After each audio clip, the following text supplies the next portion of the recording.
Ya, assalamualaikum warahmatullahi wabarakatuh. Perkenalkan, nama saya Aljabar Rizky dari Sistem Informasi Universitas Bengkulu. Di sini saya akan mencoba menjelaskan tentang implementasi PCA pada kumpulan data analisis dan prediksi serangan jantung melalui Google Colab. Oke, sebelum itu pada implementasi PCA kita membutuhkan sebuah dataset. Saya mengambil datasetnya melalui Kaggle, bisa diambil melalui link yang sudah saya cantumkan di Google Colab-nya. Nah, di dataset ini yang saya ambil dari Kaggle merupakan dataset Heart Attack Analysis and Prediction dataset. Di sini terdapat beberapa komponen atau kolom. Yang pertama yaitu ada usia, kemudian jenis kelamin, kemudian ada jenis nyeri dada, dan ada tekanan darah, kemudian ada kolesterol dalam mg/dl melalui BMI sensor, kemudian ada gula darah, kemudian ada hasil elektrokardiografi, kemudian ada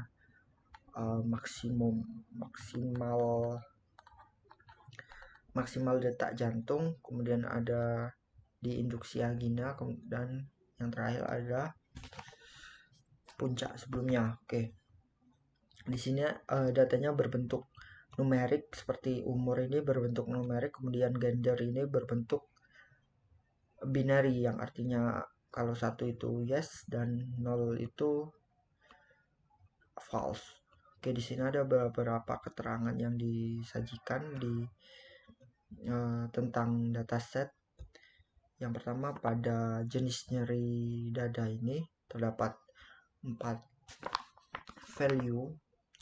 Yang pertama ini tipikal angina, antipikal angina, kemudian ada non angina pain, dan yang keempat ada asymptomatic atau tanpa gejala.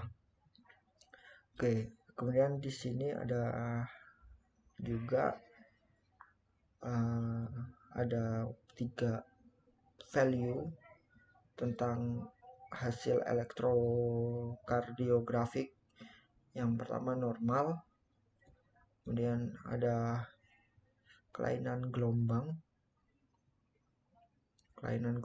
yang kedua ada mungkin atau pasti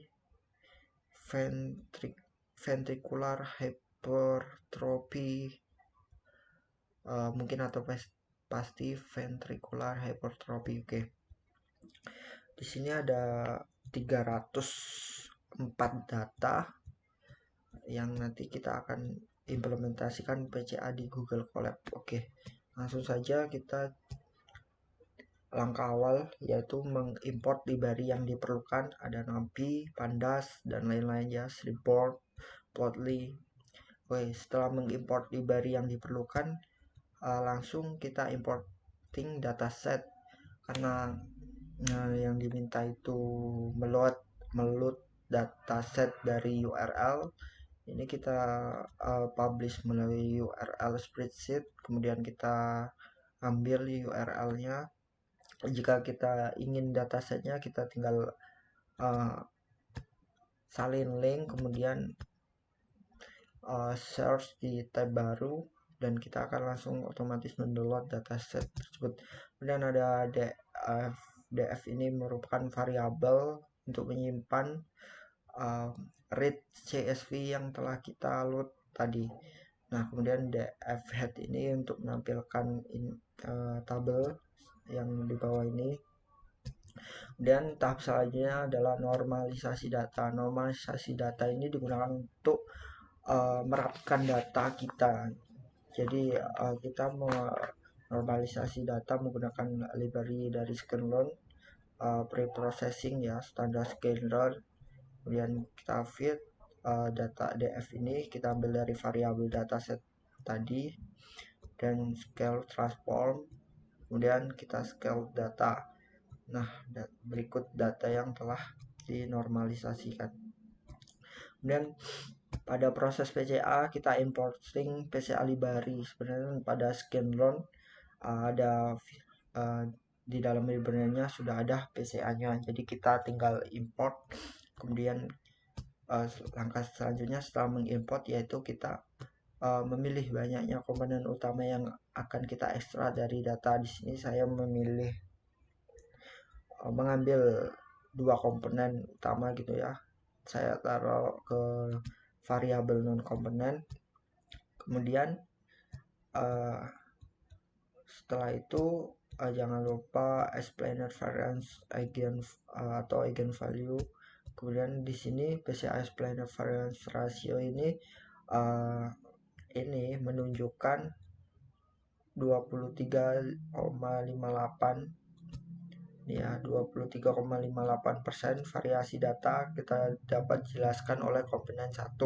Kemudian 11,22% dapat dijelaskan oleh komponen 2. Oke. Setelah itu kita lanjut ke PCA komponen. Nah, PCA ini kita buat variabel lagi, kemudian kita kolom PC1 dan PC2, kemudian kita bikin visualisasi atau tabel dataset baru, kita concat, kemudian kita beri nama var awal dan PC1, PC2, kemudian var awal gitu. Jadi hasil dari dataset ini menunjukkan tabulasi variasi maksimum setiap komponen. Jadi komponen X ini variasi maksimum setiap komponen PC1, PC2 tertera gitu. Nah, jika sulit membacanya, kita visualisasikan saja melalui Fixow, scatter, dan kita kasih sumbu X PC1 dan Y PC2, kemudian kita color var awal. Nah, di sini dapat terlihat ada sebelah sini, sebelah minus dari PC1 ini ya. Kemudian ada sebelah sini positif dari PC1. Oke. Di minus ini terdapat seperti talak ini tadi detak jantung maksimal, kemudian ada elektrokardiografik, hasil elektrokardiografik, kemudian ada jenis nyeri dada, dan yang di sebelah kanan itu terdapat seperti umur, gender, kemudian ada tekanan darah dan lain-lain. Nah, grafik di atas ini menunjukkan kecenderungan pengelompokan variabel pada 2 kelompok utama. Diperjelas juga dengan grafik di bawah ini. Nah, grafik di bawah ini kita menggunakan PLT label dengan titel itu jantung heart.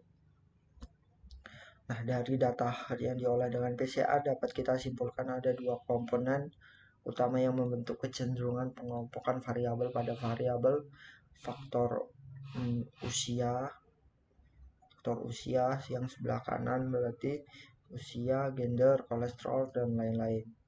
Kemudian yang sebelah kiri yang minus PC1 ini faktor detak jantung maksimal, kemudian jenis nyeri dada, dan elektrografik. Oke. Sekian yang dapat saya jelaskan dari implementasi PCA pada analisis dan prediksi serangan jantung. Lebih kurangnya saya mohon maaf, saya akhiri. Wassalamualaikum warahmatullahi wabarakatuh. Terima kasih telah menonton.